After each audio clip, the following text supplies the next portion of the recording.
Il y a des réalités que toi, comme tu es là assis devant moi, tu vis. C'est parce que ta maman n'avait pas réglé certaines choses. C'est parce que ton papa n'avait pas réglé certaines choses. Mon frère, même si tu es archibishop, je te le dis, il y a des réalités que tu vis, que ton père n'a pas su régler. Voilà pourquoi tu les vis. Si ton père avait su régler, tu n'allais pas les vivre. Et il y a des réalités aussi que ta mère n'a pas su régler, pas parce qu'elle ne voulait pas, mais parce qu'elle n'avait pas la révélation. Je veux te dire une chose, même si on dit que tu dois être révélé, retiens aussi cette vérité. Comme je t'ai dit, face à toute vérité, mettez une virgule. Retiens cette vérité. Il y a aussi des révélations qui sont attachées à des générations. Il y a certaines choses qui ne peuvent pas être révélées avant. Il y a des choses qui sont attachées aussi à la génération. Il y a des révélations qui sont connectées à certaines générations. Dans cette génération, ne rate pas la révélation qui est connectée à cette génération. On ne prend pas les œuvres du diable à la légère. La troisième chose que tu dois retenir pour la vie, ne prends jamais les œuvres du diable à la légère. Oh non, ça c'est pas grave, vous savez, tout le monde vit ça. Mais tu n'es pas obligé de vivre ce que tout le monde vit. Ça c'est une chose. La deuxième chose, qui t'a dit que ce que tout le monde vit est normal? Ce n'est pas parce que tout le monde le vit que c'est normal. Ce que tout le monde vit peut être aussi très bizarre. Sors de ce que tout le monde vit. Sors de ce que le lot vit. Tu dois sortir du lot. Si tu ne sors pas du lot, le sang ne va pas s'arrêter. By the name of Jesus. Tu dois sortir de la foule et toucher Jésus. Ma soeur, célibataire qui va te marier demain, connecte-toi à ce que je vais libérer. Que l'Éternel t'accorde la victoire dans le domaine de la fécondité. Moi, je me suis marié, je n'ai jamais perdu un bébé. Même pas par hasard. Toutes les 3 grossesses sont restées là et les enfants sont nés. Tu refuses au nom de Jésus de perdre un bébé. On ne perd pas. Oh non, c'est pas grave, c'est normal. Oh non, non, ça c'est imité. Pourquoi? Qui a dit? C'est écrit où? La chèvre, elle tombe enceinte, elle ne fait pas d'avortement. Refuse de normaliser ce que le serpent fait dans la famille. Je dis à une personne, lorsque le serpent vous a mordu, même la santé chez vous sera très compliquée. Je l'ai dit une fois et plusieurs fois ici. Il y a des gens, ils commencent l'année jusqu'à la fin, ils ne tombent pas malades. Tu dois savoir que ça existe. Même paracétamol, il ne prend pas. Jusqu'au 31 décembre. Tu ne dois pas trouver normal. Voilà pourquoi tout à l'heure on a dit, ne normalise pas les œuvres du diable. Toi, tu te réveilles le lundi, tu as mal au dos. Le mardi, tu as mal à la colonne vertébrale. Le mercredi, tu as mal au fémur. Le jeudi, tu as mal à la tête. Le vendredi, tu as mal aux orteils. Le samedi, tu as mal, je ne sais pas, sur les cheveux. Le dimanche, tu as mal pancréas. Toi, tu as mal. Chaque jour, il y a une douleur précise. Et tu trouves ça normal? Tu es là, tu as déjà mis une trousse, là où il y a tous les médicaments, et tu connais les médicaments, même les yeux fermés. Amène-moi les médicaments là, le cachet jaune, le cachet... Mais pourquoi tu normalises le serpent? La morsure du serpent touche à la santé. Vous ne vivrez pas longtemps. Des belles jeunes filles, mais qui meurent. Des jeunes garçons brillants, mais qui tombent. Et vous allez aussi au deuil, comme ça, vous êtes tout triste. Un garçon de 15 ans est tombé. Ce n'est pas normal. Je vais même te choquer en te disant, c'est toi le sorcier. Non, je te réchoque, c'est toi le sorcier. Parce que le véritable sorcier n'est pas celui qui nous envoûte. Le véritable sorcier, c'est celui qui sait et qui ne fait rien. Fais sortir ta famille de ces obscurités. Fais sortir de ta famille de ces morsures. Il faut regarder ton petit frère comme ça. Tu lui dis, petit, toi, quand tu te marieras, tu ne dois pas perdre même un seul enfant. Tu ne parles pas par émotion, mais tu parles par imposition. Au nom de Jésus, ce soir, nous allons parler par imposition. Nous allons prophétiser par imposition.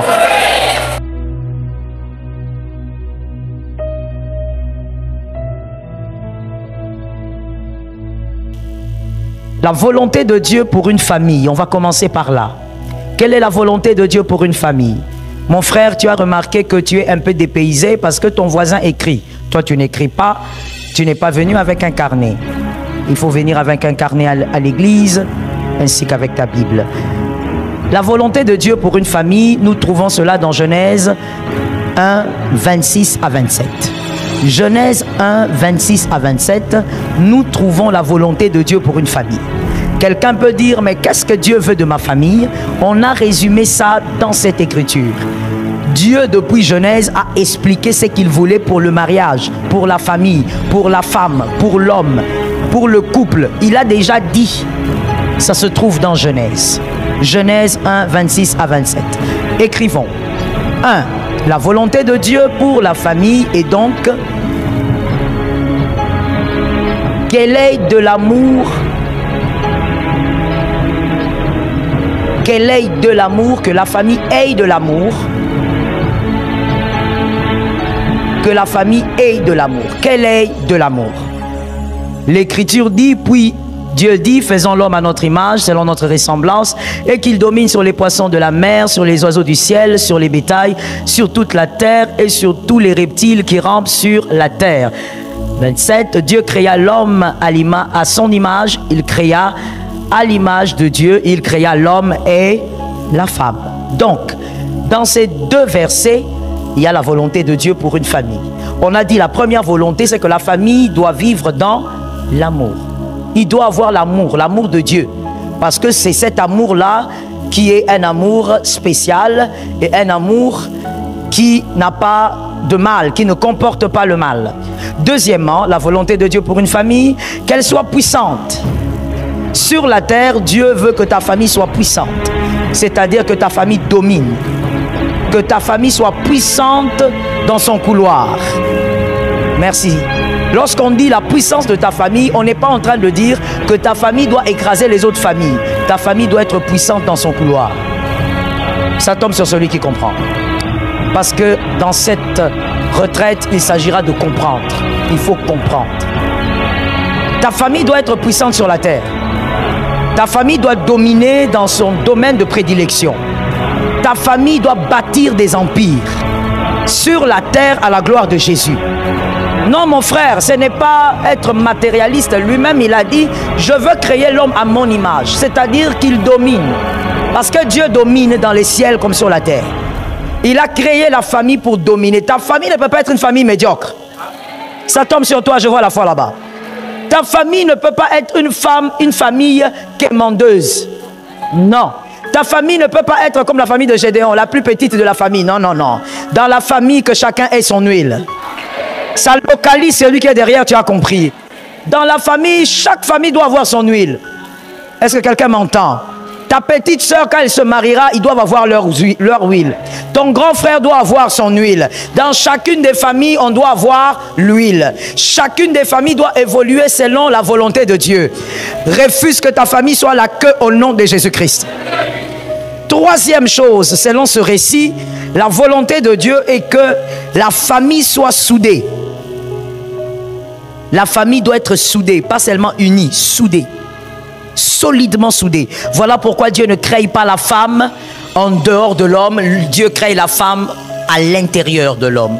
Et il prend la partie parmi les parties les plus solides, mais qui sont à l'intérieur de l'homme. Dieu ne prend pas les ongles, c'est à l'extérieur. Dieu ne prend pas les cheveux, c'est à l'extérieur. Dieu prend la côte. À l'intérieur, c'est à l'intérieur. Non seulement c'est solide, mais c'est où? À l'intérieur. L'unité. Une famille doit être une famille unie et solide. Une famille qui ne sait pas se solidifier n'est pas une famille. On va le voir dans le temps qui arrive. La volonté de Dieu est que vous soyez soudés. Lorsqu'on est soudé, on s'épanouit. Quatrièmement, la volonté de Dieu, selon ce récit, est que la famille grandisse. Soyez féconds. La famille doit grandir. Vous êtes à deux, vous vous mariez à deux dans l'église, on vous bénit. Après cela, faites des jumeaux. Après cela, vous faites des quadruplés. La famille doit grandir. La famille, c'est vrai que l'amour du couple ne dépend pas des enfants, mais voici une autre vérité, car quand il y a une vérité, il faut toujours mettre une virgule, il faut rarement mettre un point en dehors de la vérité absolue qui dit Jésus-Christ est Seigneur, point. Mais quand il y a une vérité terrestre, habituez-vous à mettre des virgules parce qu'il peut y avoir une autre vérité qui complète celle-là. L'amour d'un homme et d'une femme ne dépend pas des enfants. Vrai, virgule, parce que les enfants font croître aussi l'amour de l'homme et de la femme. C'est ça la vérité. Ça fait croître. Lorsqu'il y a un petit être, garçon ou fille qui arrive, l'amour de l'homme, du papa et de la maman, cet amour grandit encore. Parce qu'il y a quelqu'un qui vous unit. Quand vous regardez, vous vous voyez au travers de cette personne. Vous devez croître. Au nom de Jésus, je brise la stérilité. Au nom de Jésus, j'ai détruit le pouvoir de la stérilité. Quand tu dis Amen, est-ce que tu sais qu'on est dans un culte de famille? C'est-à-dire que tu dis pas Amen seulement pour toi. Tu dis Amen pour ta fille, pour ta petite fille, pour ta petite. Faut comprendre, c'est un culte de famille. Il ne faut pas croire qu'on est ici, là-bas pour toi. On n'est pas seulement ici pour toi. Toi, tu n'es qu'une porte. La famille, c'est tous ceux qui viennent après toi. Ton Amen tombe sur la 4e génération.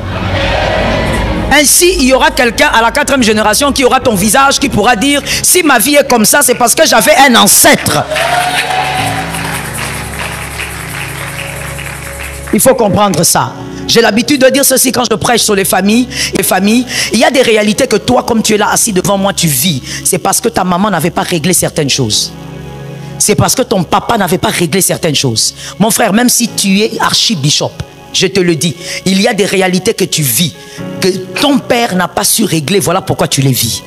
Si ton père avait su régler, tu n'allais pas les vivre. Et il y a des réalités aussi que ta mère n'a pas su régler, pas parce qu'elle ne voulait pas, mais parce qu'elle n'avait pas la révélation. Je veux te dire une chose, même si on dit que tu dois être révélé, retiens aussi cette vérité. Comme je t'ai dit, face à toute vérité, mettez une virgule. Retiens cette vérité. Il y a aussi des révélations qui sont attachées à des générations. Il y a certaines choses qui ne peuvent pas être révélées avant. Il y a des choses qui sont attachées aussi à la génération. Il y a des révélations qui sont connectées à certaines générations. Dans cette génération, ne rate pas la révélation qui est connectée à cette génération. Sois connecté à cette révélation pour que la génération qui va suivre soit capable d'évoluer normalement. Que quelqu'un dise à un voisin, l'évolution doit être normale. Ah, tu parles de la génération qui va te suivre. Tu as compris ça, n'est-ce pas? Ça doit être normal. 40e vérité. 5e vérité, selon ce récit, quelle est la volonté de Dieu pour une famille? Qu'elle reste connectée à son concepteur. La raison d'être de Genèse 3:8. Que la famille reste connectée à son concepteur. Que la famille reste connectée à son créateur. Selon Genèse 3:8. Selon Genèse 3:8, c'est ça la volonté de Dieu. Tu dois rester connecté à celui qui a créé la famille, à celui qui a même rêvé de la famille. Genèse 3:8. Alors il entendit la voix de l'Éternel Dieu qui parcourait le jardin vers le soir. Qui entendit? On va lire la phrase, tu n'as pas bien vu. Alors qui entendit? L'homme et la femme. La Bible dit vers le soir. Je veux qu'un aigle m'entende bien ici. La Bible dit vers le soir. C'est-à-dire Dieu avait l'habitude de visiter le couple. Mais Dieu visitait le couple le soir. Pourquoi? Parce que toute la journée, Dieu laisse le temps au couple de planifier leur vie. Mon frère, une famille qui ne planifie rien est une famille bizarre. Même Dieu laissait le couple du départ, alors que là, le jardin est parfait. Il n'y a pas de douleur, de souffrance, il n'y a pas de choses pratiquement à faire, à part garder et cultiver. Mais Dieu laissait toute la journée au couple. Mon frère, toi qui es beau-frère de quelqu'un qui est marié, arrête d'aller chez lui tous les jours à la maison. Reste un peu chez toi, planifie ta vie et laisse ton frère planifier sa vie avec sa femme. Cet amen-là n'est pas normal. Je comprends qu'il y a des aigris. Je disais aux garçons, mon frère, toi célibataire, arrête d'aller chez ton grand frère matin, midi, soir. Oh non, c'est mon frère, c'est chez moi, ce n'est pas chez toi. Va planifier aussi ta vie pour que tu aies un chez toi. Laisse le couple planifier sa vie. Quelqu'un me donne un amen. Même Dieu dans ses récits a montré qu'on ne va pas tout le temps, on va le soir. On leur a laissé toute la journée. Le couple doit parler, le couple doit s'aimer, le couple doit se regarder dans les yeux, le couple doit garder les jardins à deux. Dieu vient seulement le soir. Belle-sœur aigrie, arrête d'aller dans la famille de ton frère comme ça. Laisse-lui planifier sa famille avec sa femme. Mademoiselle, donne-moi un amen normal. Concentre-toi sur le fait que cette année, que Dieu ait pitié de toi, que tu te maries aussi. Arrête d'aller dans la maison de ton grand frère dès le matin. Oh non, c'est mon grand frère. Laisse cette femme profiter du mariage. Reste chez toi. Dieu va le soir. Il laisse le temps. Le couple doit planifier des choses. Que Jésus nous donne la victoire. Selon ce récit, la Bible montre que même là, Dieu venait. Dieu ne les a pas laissés. Dieu venait le soir. Ta famille doit être connectée au Saint-Esprit. Un mari qui aime sa femme plus que Dieu est maudit. Je te réchoque. Un mari qui aime sa femme plus que Jésus est maudit. Une femme qui aime ses enfants plus que Jésus, elle est maudite. Et elle maudit aussi les enfants. Tu n'es pas une personne digne d'avoir des enfants parce que tu déposes même la malédiction sur les enfants. Une femme qui aime son mari plus que Jésus, il y a la malédiction sur ta tête. Tu ne peux pas aimer une créature plus que le Créateur. Un amen de famille. Que dans ta famille, personne n'aime un être humain plus que Jésus. Apprends à tes enfants à aimer Jésus plus que toi. Est-ce que quelqu'un m'entend? Je donne un exemple. Tu es père aujourd'hui. Tu as un enfant de 12 ans. Il doit aller à l'église. Et toi, tu es malade. Il dit, papa, je veux rester avec toi. Tu lui dis, non. Fils, va à l'église. D'abord Jésus. Tu éduques ton enfant dans l'amour. Il doit comprendre que d'abord c'est Jésus avant toi, maman. D'abord c'est Jésus avant toi, papa. Dieu veut que la famille reste connectée à Dieu. La plupart des problèmes qu'on a aujourd'hui, c'est parce que quelque part, papa avait lâché Dieu. Maman avait lâché Dieu. Les grands frères avaient lâché. Ou vous-même, vous avez fait des choses, vous avez laissé Dieu en chemin. Dieu veut régner dans la famille. Que Dieu bénisse une âme. Écrivons s'il vous plaît. Ce qui s'est passé dans Genèse, la stratégie du serpent n'a pas changé. Le serpent de Genèse, il est toujours le même stratège aujourd'hui. Et il opère dans les familles dans quatre dimensions. Dans 4 dimensions. Le serpent de Genèse. Très souvent, vous allez constater que dans ces enseignements, au lieu de dire le diable, je parlerai du serpent. C'est la même chose, c'est toujours lui. C'est l'une de ses facettes. Je parlerai du serpent à cause de sa manière de faire. Le serpent de Genèse est resté le même serpent aujourd'hui. Et les stratégies, il utilise les mêmes stratégies. Il y a 4 stratégies qu'il utilise. Avant de parler des stratégies, je veux que tu retiennes pour la vie ceci. On ne négocie pas avec le diable. Vous entendez, mademoiselle? On ne négocie pas avec le diable. On est venu là, on se met à terre. C'est parce qu'on ne veut pas négocier avec le diable. On termine avec lui au nom puissant de Jésus-Christ. Il n'y a pas de négociation. Non, non, non, tu vois, il faut d'abord que toi tu fasses ceci. Je ne ferai rien du tout. Jésus a déjà fait. Il est mort, il est ressuscité. Je dois être libre. Un point. C'est tout. On ne négocie pas avec le diable. Dis à ton voisin, on ne négocie pas avec le diable. On ne lui laisse pas le temps. On ne laisse pas le temps au diable. Pas de temps mort. Qu'il ne soit pas à l'aise. Mal à l'aise. Le diable, on ne lui laisse pas le temps. Quand tu sens qu'il y a un mal, ne dis pas, ne procrastine pas. Je veux gêner demain, je veux prier demain, je veux me réveiller demain. Pendant que tu dis demain, lui, il est en train de détruire. Au nom de Jésus, pas de temps mort. Dis à ton voisin, ne laisse pas le temps au diable. On ne prend pas les œuvres du diable à la légère. La 3e chose que tu dois retenir pour la vie, ne prends jamais les œuvres du diable à la légère. Oh non, ça c'est pas grave, vous savez, tout le monde vit ça. Mais tu n'es pas obligé de vivre ce que tout le monde vit. Ça c'est une chose. La 2e chose, qui t'a dit que ce que tout le monde vit est normal? Ce n'est pas parce que tout le monde le vit que c'est normal. Ce que tout le monde vit peut être aussi très bizarre. Sors de ce que tout le monde vit. Sors de ce que le lot vit. Tu dois sortir du lot. Si tu ne sors pas du lot, le sang ne va pas s'arrêter. By the name of Jesus. Tu dois sortir de la foule et toucher Jésus. Pendant ces 2 semaines, que ta famille touche Jésus par toi différemment.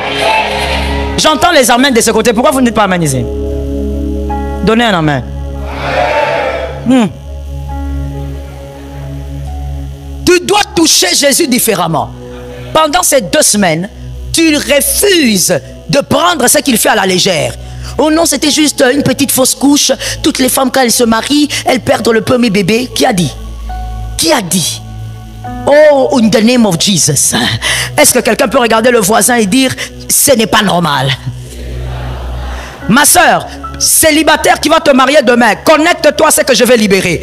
Que l'Éternel t'accorde la victoire dans le domaine de la fécondité. Moi, je me suis marié, je n'ai jamais perdu un bébé. Même pas par hasard. Toutes les 3 grossesses sont restées là et les enfants sont nés. Tu refuses au nom de Jésus de perdre un bébé. On ne perd pas. Oh non, c'est pas grave, c'est normal. Oh, non, non, ça c'est imité. Pourquoi? Qui a dit?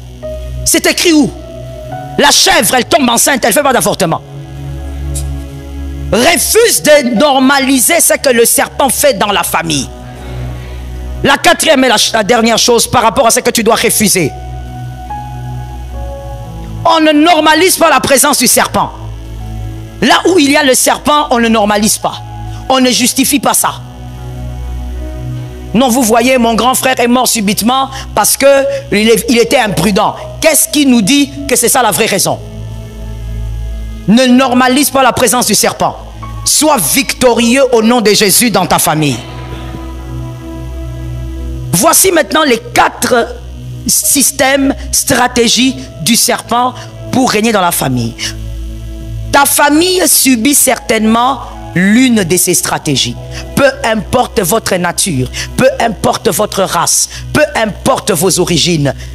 La famille, quand je vois la famille, je dis la famille, je ne vois pas seulement toi avec tes frères, je vois avec les cousins, les cousines. Je parle de la famille élargie. Que Jésus vous sorte de l'une de ces choses. Petit A. Écrivez ça en termes de A, B et C. On va y aller comme ça. Petit A. La première stratégie du serpent, la semence. La semence du serpent. Il sème dans une famille. Selon Genèse 27, 12 à 13. Genèse 27, 12 à 13. Il sème dans une famille. La semence. Il place la semence par les biais des rituels, des alliances et des pactes. Il place la semence par le biais des rituels, des alliances et des pactes.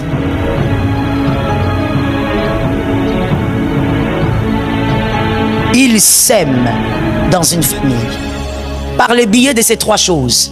Maintenant, résultat, c'est très important d'écrire le résultat. Ça amène quoi lorsqu'il y a une sémence dans une famille? Il impose le cycle du mal. Le cycle du mal s'impose. Quand vous voyez le cycle d'un mal dans une famille, sachez qu'il y a une sémence. Votre famille est victime d'une ou de plusieurs sémences du serpent. Le cycle du mal. Genèse 27, 12 à 13, c'est Rebecca, cette femme étrange, qui est en train de dire à son fils, amène l'animal qu'on donne à ton père, même si ton père est en train de chercher Ésaü. Alors, écoutez ce que le fils dit, c'est très intéressant. Jacob dit, peut-être mon père me touchera-t-il et je passerai à ses yeux pour un menteur. Je prie que tu suives ça pour ta famille. Je passerai pour un menteur. Regardez Jacob, hein? Regardez comment il était sincère. Et il dit, et je ferai venir sur moi. Jacob savait que ça attirait la malédiction.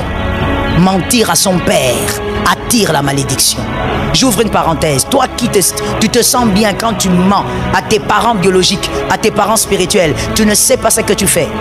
Tu crois que tu as dupé un homme, tu n'as pas dupé un homme. Ça attire la malédiction. Il n'y a pas petit et grand mensonge. Fais attention. Tout à l'heure, tu vas prier, tu vas demander à Dieu de te pardonner. Et je ferai venir sur moi la malédiction et non la bénédiction. Écoutez la mère maintenant. Sa mère lui dit que cette malédiction, mon fils, retombe. Écoute seulement ma voix et va me les prendre. Maintenant, nous disons ceci. Elle a dit à Jacob que la malédiction tombe sur moi, pas sur toi. Mais qui est Jacob? En réalité, donc, Jacob, c'est Rebecca. Jacob, c'est Rebecca. Pourquoi lorsqu'on veut faire un test, on fait le test ADN, on constate que tu as le même ADN que ton père? Parce que, en d'autres termes, tu es lui. Tu émanes de lui. En fait, Rebecca n'avait rien dit. Voilà pourquoi vous constaterez, pour vous qui lisez la Bible, on n'a pas le temps aujourd'hui, vous constaterez qu'après ce que Jacob a eu à faire, le mensonge n'est pas seulement resté dans la maison de Jacob. Le mensonge a terrassé la famille de Jacob. Jusqu'à mener même la mort au milieu d'un autre peuple lorsque Dina avait été violée. Le mensonge a détruit la famille de Jacob. Parce que maman, tu n'as pas compris. Quand tu dis que la malédiction tombe sur moi, ça veut dire que la malédiction tombe aussi sur ton fils. Rebecca n'avait rien dit. Et voilà, ça imposé. Ce que Rebecca était en train de dire, c'était tout un rituel. Ça imposait le cycle du mal. Jacob a été menti par ses fils. Jacob a été détruit quasiment par ses fils. Ses fils ont continué mensonge sur mensonge. Que Dieu te donne la victoire. La semence. Quand vous voyez la répétition du mal, c'est que quelque part dans votre famille, un homme a été une porte et il a introduit le mal. B. Deuxième stratégie du serpent, le venin. Le venin. Ézéchiel 20, 24. Le venin. Le diable impose les épaisses ténèbres avec ses stratégies. Il y aura les épaisses ténèbres. C'est là que vous voyez votre famille a une atmosphère spirituelle lourde. Il y a des choses que vous n'arrivez pas à vivre. En lingala, je ne sais même pas si on le dit, pasteur héritier, que la lourdeur d'une famille. Donc ça veut dire le vent est mauvais. Voilà, moupépeza kilo. Il y a des familles comme ça. Tu es né là-dedans, mais tu sens que votre famille porte quelque chose là. Et des fois même, je vais vite en besogne, on va revenir. Des fois même, tu vas remarquer que ce sont les autres qui vont te dire. Ils vont te dire, mais toi, à chaque fois que tu es dans une affaire, si tu viens, l'affaire s'abîme. Peut-être que tu es ici, ton ami t'a déjà dit ça. Mais toi, pourquoi quand tu es dans une histoire, ça a bien commencé. Dès qu'on t'a introduit, l'affaire est devenue lourde. La personne est dans une famille où il y a les épaisses ténèbres. Quelqu'un m'a dit les épaisses ténèbres. Quelqu'un a dit à son frère les épaisses ténèbres. C'est le venin. Ézéchiel 20, 24. Parce qu'ils ne mirent pas en pratique mes ordonnances. Parce qu'ils rejetèrent mes préceptes. Profanèrent mes sabbats. Et tournèrent leurs yeux vers les idoles. Voilà. Jusqu'aujourd'hui, il y a des gens qui tournent les yeux vers les idoles des pères. Tu es à l'église, tu as même reçu le baptême, mais l'idole des pères règne dans la famille. Écrivons.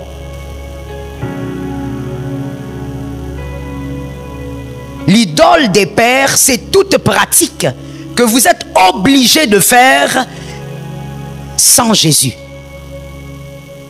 Toute pratique que vous êtes obligé de faire sans Jésus. Je donne un exemple. Peut-être tu en as besoin. Je vais prendre l'exemple le plus simple. Dans la famille, on dit quand il y a un deuil, il faut la cotisation familiale. Tout le monde doit cotiser parce qu'il y a un deuil. Bien ou mauvais? Bien, n'est-ce pas? C'est de l'amour, n'est-ce pas? On cotise parce que, bon, on ne sait pas. Peut-être que dans notre famille, là, il n'y a pas d'argent. On aide, on s'aide entre nous, d'accord? Lorsque cette cotisation n'est pas donnée et qu'il y a une sanction, ça devient l'idole. Lorsqu'on fait les choses par amour, il ne doit pas avoir une sanction mystique si on ne fait pas. Est-ce qu'on comprend bien? Regardez-moi avant d'écrire cette phrase. L'amour qui se force n'est plus divin. L'amour divin ne s'efforce pas. Au point où même Dieu, quand il t'interdit de pécher, c'est pour l'intérêt de qui? Ton intérêt. Mais quand tu pêches, Dieu ne te fouette pas. C'est ton péché qui va te fouetter. Est-ce que quelqu'un me capte? C'est un exemple des plus simples que je donne. Va maintenant naviguer dans votre famille. Quel genre de choses il y a de semblable? Vous devez, le 12 août, tous vous devez être à tel endroit. Si vous n'êtes pas là-bas, il y a une sanction qui va tomber. Il y a un enfant qui va mourir. Il y a la sécheresse qui va entrer dans la famille. Tout ce que vous faites et qui vous sanctionne, sachez que vous êtes sous les idoles. Les épaisses ténèbres, c'est le venin du serpent. Imposé à une famille l'idolâtrie alors que vous êtes à l'église. Alors que vous êtes peut-être même, je ne sais pas, responsable dans un département à l'église. Mais vous êtes sous la domination de idoles. Chaque mois, je dois absolument donner une partie de mon salaire à telle personne. Si je ne donne pas, il y a une sanction. Ce sont les idoles. Le venin du serpent. Que Dieu te donne la victoire.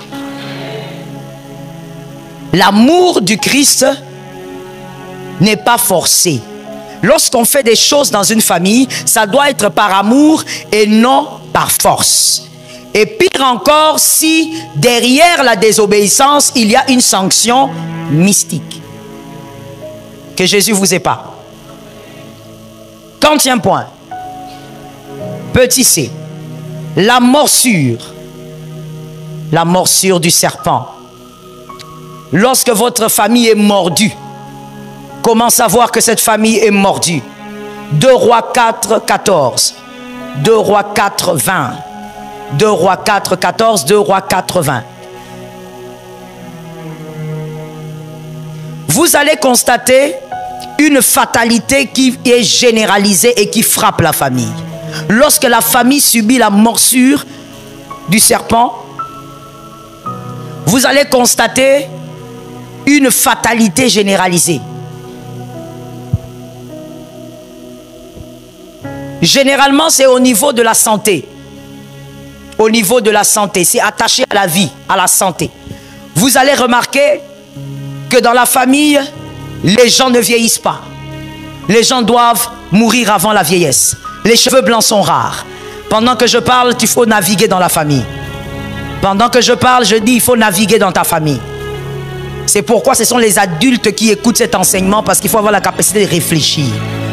Vous allez voir que dans votre famille, à un certain âge, tout le monde doit arrêter les études. Tout le monde doit abandonner les études.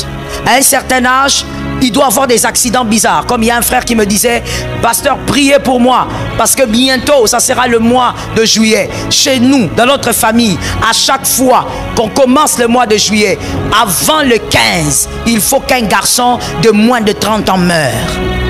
D'une manière ou d'une autre. Qu'il soit à l'hôpital, qu'il soit dans un taxi, il faut qu'un garçon de moins de 30 ans tombe. Pasteur, priez pour moi que ça ne soit pas moi au nom de Jésus. Je lui ai dit, mais pourquoi tu ne veux pas que ça soit toi? Prie aussi que ça ne soit pas tes cousins. Est-ce que quelqu'un m'entend bien? Quand tu dis que tu ne veux pas que ça soit toi, donc que ça soit ton cousin. Mon frère, je t'ai toujours dit, la solution n'est pas d'être épargné. La solution, c'est de délivrer. Ça tombe sur toi. La solution, ce n'est pas on a balayé, on baladé. Amen impose la délivrance dans le domaine du mariage. La solution, ce n'est pas que tu sois épargné.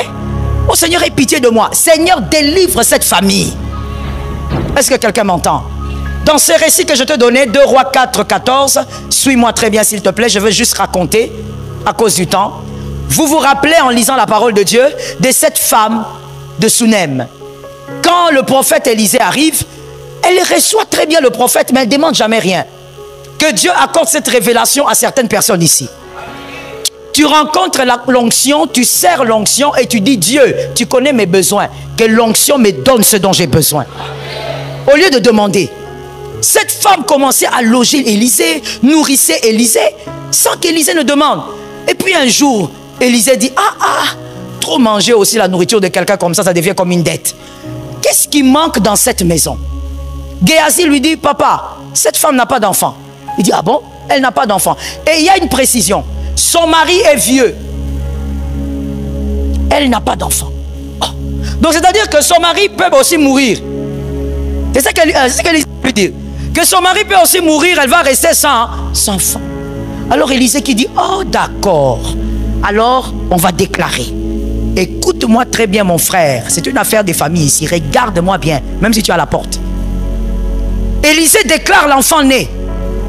Au même chapitre, au verset 20, la Bible dit l'enfant meurt.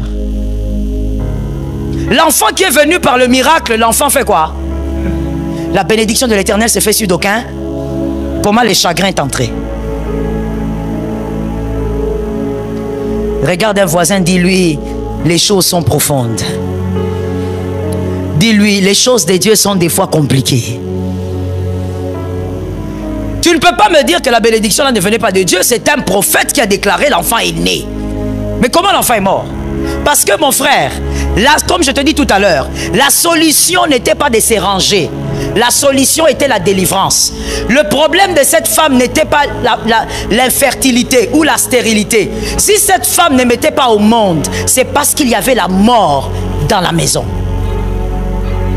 Ce n'était pas à cause de la matrice. La preuve, c'est que sans médecin, elle est tombée enceinte, non? Le problème n'était pas l'infertilité. Beaucoup de femmes ici et beaucoup d'hommes mariés, des fois, quand vous avez besoin d'enfants, vous vous trompez des cibles. Des fois, vous dites, mais non, on est allé dans les hôpitaux, on n'a rien trouvé. Mais qu'est-ce qui se passe? Mais des fois, il s'agit d'une délivrance qu'il faut vivre. La mort a pris l'enfant malgré que l'enfant est venu par miracle. Donc le problème, ce n'était pas l'enfant. Le problème, ce n'était pas la qualité de la matrice. Le problème, c'était que la mort suivait cette femme. Tout ce qu'elle allait avoir allait. C'est comme ça que quand l'enfant est né, l'enfant est mort. Heureusement qu'elle a eu le réflexe, elle a dit non, non, non, je vais rentrer d'où l'enfant est venu. Mon frère, des fois quand ça ne marche pas dans la vie, rentre là où tout a commencé. Ça tombe sur celui qui est intelligent. Des fois, dans tous les domaines de la vie, quand ça ne marche pas, des fois il faut rentrer là où tout a commencé. Il faut régler l'affaire là-bas. Finalement, l'enfant meurt parce que la mort était attachée à cette femme. Je dis à une personne, lorsque le serpent vous a mordu, même la santé chez vous sera très compliquée. Je l'ai dit une fois et plusieurs fois ici. Il y a des gens, ils commencent l'année jusqu'à la fin, ils ne tombent pas malades. Tu dois savoir que ça existe. Même paracétamol, il ne prend pas. Jusqu'au 31 décembre. Tu ne dois pas trouver normal. Voilà pourquoi tout à l'heure on a dit, ne normalise pas les œuvres du diable. Toi, tu te réveilles le lundi, tu as mal au dos. Le mardi, tu as mal à la colonne vertébrale. Le mercredi, tu as mal au fémur. Le jeudi, tu as mal à la tête. Le vendredi, tu as mal aux orteils. Le samedi, tu as mal, je ne sais pas, sur les cheveux. Le dimanche, tu as mal pancréas. Toi, tu as mal. Chaque jour, il y a une douleur précise. Et tu trouves ça normal? Tu es là, tu as déjà mis une trousse, là où il y a tous les médicaments, et tu connais les médicaments, même les yeux fermés. Amène-moi les médicaments là, le cachet jaune, le cachet... Mais pourquoi tu normalises le serpent? La morsure du serpent touche à la santé. Vous ne vivrez pas longtemps. Des belles jeunes filles, mais qui meurent. Des jeunes garçons brillants, mais qui tombent. Et vous allez aussi au deuil, comme ça, vous êtes tout triste. Un garçon de 15 ans est tombé. Ce n'est pas normal. Je vais même te choquer en te disant, c'est toi le sorcier. Non, je te réchoque, c'est toi le sorcier. Parce que le véritable sorcier n'est pas celui qui nous envoûte. Le véritable sorcier, c'est celui qui sait et qui ne fait rien. Fais sortir ta famille de ces obscurités. Fais sortir de ta famille de ces morsures. Il faut regarder ton petit frère comme ça. Tu lui dis, petit, toi, quand tu te marieras, tu ne dois pas perdre même un seul enfant. Tu ne parles pas par émotion, mais tu parles par imposition. Au nom de Jésus, ce soir, nous allons parler par imposition. Nous allons prophétiser par imposition. Ne normalise pas. Il faut que dans ta famille, les hommes et les femmes vieillissent. Lorsque Dieu a maudit la race humaine, Dieu a dit, la vie de l'homme s'arrêtera à 120 ans. C'est ça la malédiction. Écoute la malédiction de Dieu. 120. Ça, c'est quand il a maudit l'homme. 120. Chez vous, déjà, quand quelqu'un arrive à 60 ans, hey, gloire à Dieu, hey, Akouli, Akoulité, il est encore jeune. Mais oui, j'ai vu une femme de 55 ans, j'ai vu son post sur Facebook, parce que je suis ami avec elle sur Facebook, elle est américaine, 55 ans, elle a commencé l'université. Ah mais oui, mais pourquoi pas? Elle a commencé son université. Elle veut achever ses rêves avant de quitter la terre. Mais toi, comme ça, là, tu es en train de dire, tu as à peine 30 ans. Oh, j'ai vieilli. J'ai grandi. Pourquoi ma vie n'est pas claire? Tu n'as que 30 ans. Tu es en train de démarrer. Démarre bien. Est-ce que quelqu'un m'entend? Qui ait des cheveux blancs, que personne ne soit arraché. Regarde, regarde, regarde. Dieu m'a envoyé vraiment, vraiment, vraiment. Ayez des cheveux blancs. Au nom de Jésus, que dans votre famille, que le plus petit enterre le plus vieux. Ça tombe sur toi au nom de Jésus. n'enterre pas plus jeune que toi. Ah, je refuse ça in the name of Jesus. Ce n'est pas une bénédiction. Moi, dans ma vie, j'ai déjà enterré plus jeune que moi, ma petite sœur. Et j'avais dit à Dieu, c'est fini. Plus jamais. Moi, j'enterrerai plus jeune que moi. Ce sont les plus jeunes qui doivent m'enterrer. Ça localise ta vie au nom de Jésus. Il y a des choses qu'il faut refuser. Dieu lui-même a dit 120 ans. C'est quoi le problème? Il faut qu'on arrive à 120 ans. Il faut que les hommes et les femmes aient des cheveux blancs. Regarde ton voisin, dit, nous allons régler les morsures du serpent.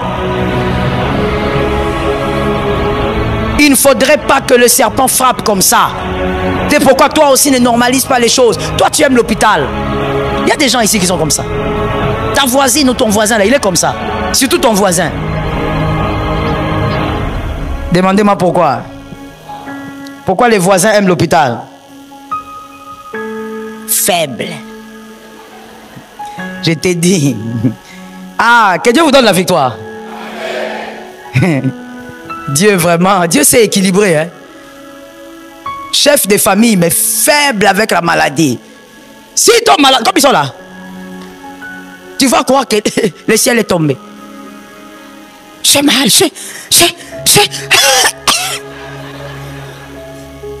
c'est quoi? Mais la même maladie, la femme se réveille le matin, elle travaille, elle apprête les enfants, elle va au travail, elle s'occupe de la maison. Hé, acclamez, acclamez. La même maladie. La même maladie. Des fois même, elle ne va pas parler. Elle ne dira pas. Elle fait toute la maison, elle gère tout. Mais elle a la fièvre. Lui qui l'attrape, c'est seulement l'angine. On va appeler le président des États-Unis, on appelle le président de la France, on va même appeler Poutine. Parce qu'il a attrapé l'angine. Je vais mourir. Ah! Je disais, ne normalise pas d'aller à l'hôpital. Non. Dès que tu sens une petite fièvre. Non, non, non, moi je crois que... Je ne dis pas qu'il faut aimer l'automédication. Je ne parle pas de l'automédication. Je parle de la bonne santé. Oui, oui, oui. Des fois, il faut dire, Seigneur, tu vois ce que je sens là? Tu règles ça maintenant là. Règle ça toi-même, prends ça toi-même, que ça parte là où ça va aller. Moi, je dois être en bonne santé. Comme prospère l'état de mon âme. Refuse les morsures. À peine tu mets au monde ton petit bébé, le bébé commence avec des maladies. Vous allez un mois à l'hôpital. Le bébé, il va à l'hôpital, il sort, il va, il sort. Qu'est-ce qui se passe? Refuse au nom de Jésus. Quantième stratégie. Petit D. Quatrième stratégie du serpent. N'oubliez pas que ce sont les méthodes du serpent pour détruire les familles. Ce sont ces méthodes. Ta famille se retrouve forcément quelque part.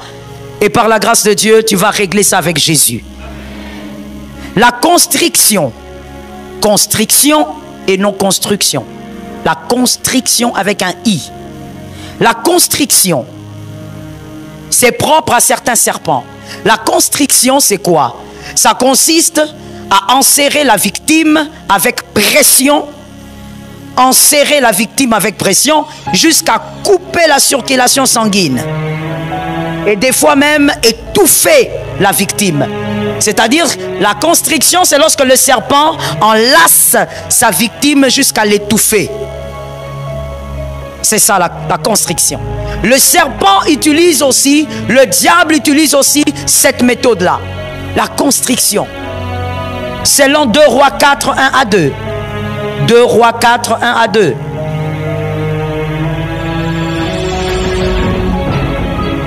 La Bible dit que cette femme de prophète est allée voir le prophète. Il lui dit, prophète Élisée, tu me connais. Moi, j'étais aussi l'une des femmes des prophètes. Mais maintenant, on veut prendre mes 2 enfants, on veut les amener là-bas par le créancier pour qu'ils deviennent esclaves. Quelqu'un a levé la main droite, a dit, cela n'arrivera pas. Il dit, on veut prendre ces 2 enfants par les créanciers. C'est-à-dire, son mari est mort, il a laissé des dettes. Au point où on veut prendre les enfants pour payer la dette. Pauvreté. La constriction, c'est lorsque le serpent entre dans une famille et il vous étouffe socialement. Généralement, c'est attaché aux finances. Il vous étouffe. Il libère une onction de pauvreté. Il vous étrangle au point où dans votre famille, il n'y a qu'une seule personne qui réussit. Votre famille est déjà piégée. Vous subissez la constriction. Dans votre famille, si tout le monde court derrière un homme, une femme pour s'épanouir, votre famille est déjà sous ce pouvoir. Le serpent vous a déjà bien serré pour vous déstabiliser. On écrit correctement. Cette stratégie du serpent impose à une famille une dépendance chronique. Une dépendance financière chronique. Vous dépendez de quelqu'un. Vous dépendez d'une quelconque famille. Je refuse ceci au nom de Jésus dans ta famille. Des fois, ça se manifeste comment? Vous allez voir, par exemple, c'est une famille de 7, ou bien on va pour diminuer pour que ce soit simple, de trois frères. Quelqu'un m'entend? Une famille de 3 frères. Est-ce que quelqu'un m'entend? Le premier frère, donnons-lui un nom, il s'appelle Jean. Voilà, il faut être rapide, ma soeur. Deuxième frère, Franck. Troisième frère, Luc. Il y a Jean, il y a Franck, il y a Luc. Les 3 sont des frères. Maintenant, toi, tu es l'enfant de Luc. Et vous allez voir que dans certaines familles, sur les 3 frères, toi qui es l'enfant de Luc, il n'y a que les enfants des gens qui s'épanouissent. Mais les enfants de Franck et de Luc, qui est toi, vous faites comment? Vous ne vous épanouissez pas. Vous avez seulement les miettes. Les miettes, vous étudiez difficilement d'ailleurs. Vous arrivez quand même à réussir parce que vous êtes intelligent. Mais tout le monde le dimanche va chez qui? C'est Jean. Tout le monde fait la queue là-bas. Quand vous avez des problèmes, vous dites, papa, est-ce qu'on peut aller, vous allez aller chez oncle Jean. L'oncle Jean va régler le problème. C'est une malédiction. Comprenez que le serpent est en train d'opérer dans votre famille. Il vous en sert, vous devez vous libérer au nom de Jésus. La volonté de Dieu est que vous soyez la tête. Et non, celui qui sera la queue, ce n'est pas ton problème. Mais toi, tu dois être la tête. Ta famille doit être la tête. Écoutez, c'est tellement la logique de Dieu que regardez, quand Dieu a choisi un peuple comme un enfant, Israël, Israël a toujours été la tête. Partout. Comment tu veux comprendre? Un homme aigri, moi je pense qu'il est l'incarnation du mal. Comme Hitler, il vient pour régner, pour dominer, mais sa plus grande haine, c'est seulement envers un peuple. Et bizarrement, c'est le peuple d'Israël. Et encore bizarrement, lorsqu'on dépouille ce peuple, c'est le peuple qui a des plus de richesses par rapport aux autres. Ils sont toujours la tête. Les plus grandes banques aujourd'hui sont contrôlées par eux, par les familles juives. Jusqu'aujourd'hui, ils sont la tête.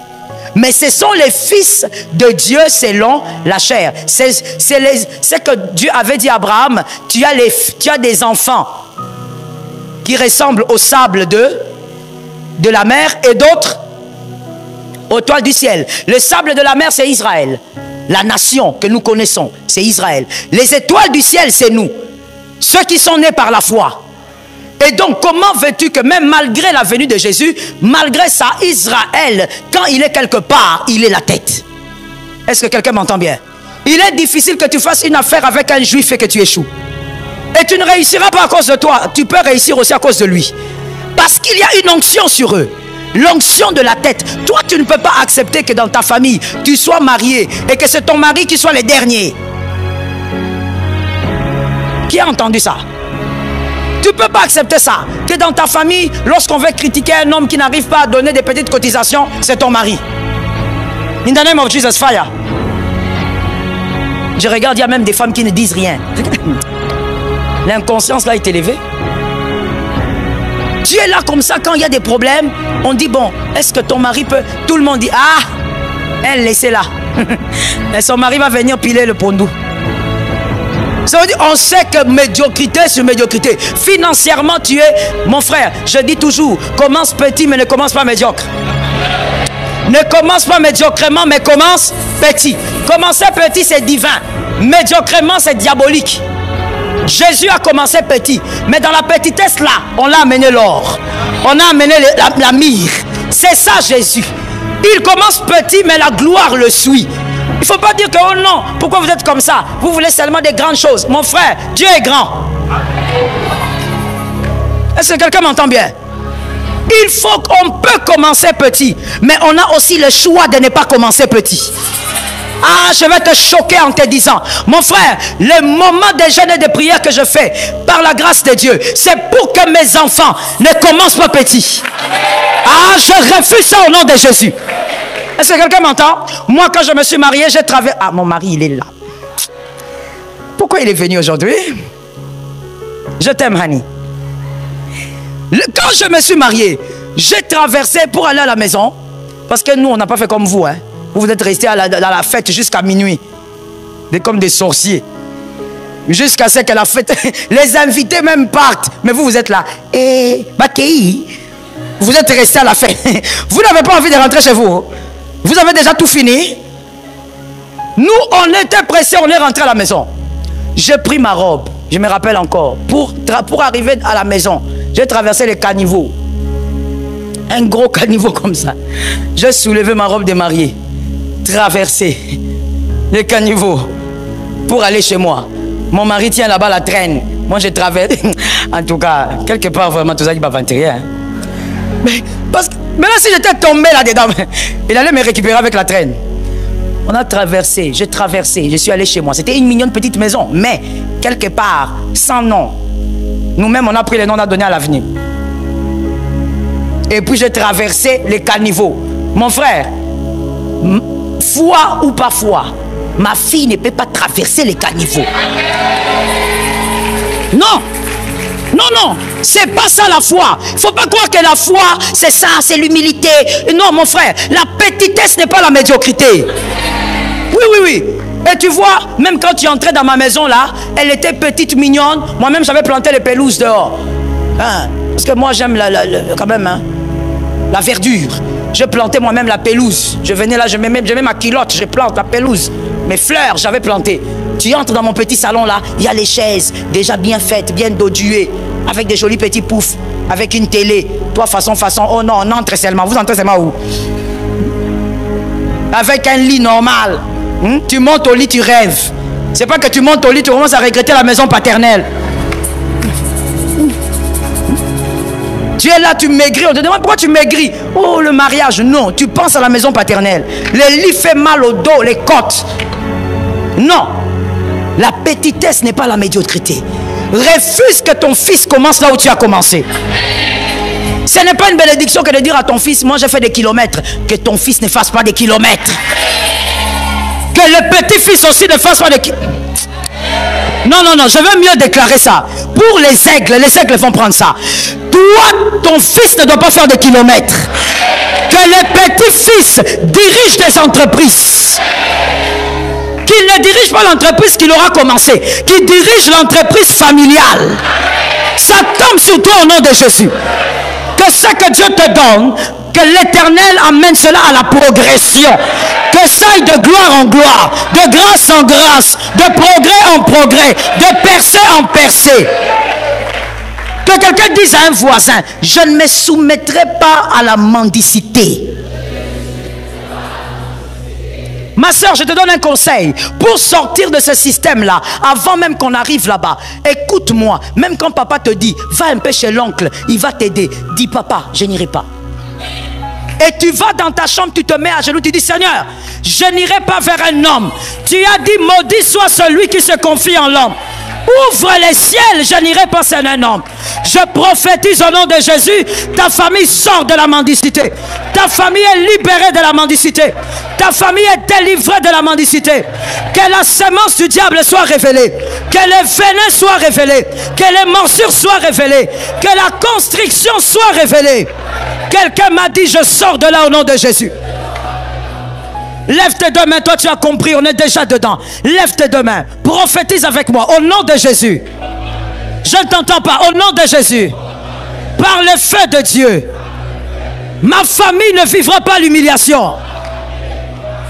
Nous ne vivrons pas le cycle de l'humiliation.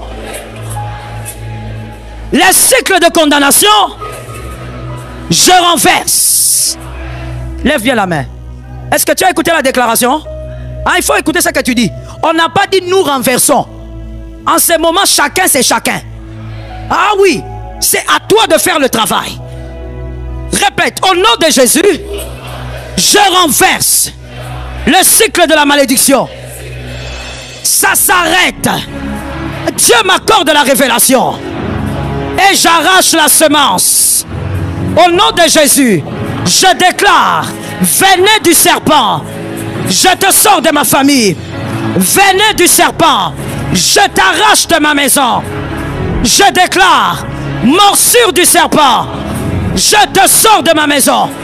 Au nom de Jésus, tu ne me détruiras pas. Tu ne détruiras pas ma maison. Je déclare, constriction du serpent. Je te sors de ma maison. Je ne suis pas esclave. Mes enfants ne sont pas esclaves. Ils ne deviendront pas esclaves. J'allume le feu. Le feu t'atteint. Le feu déracine. Le feu arrache. Au nom de Jésus, rabâché.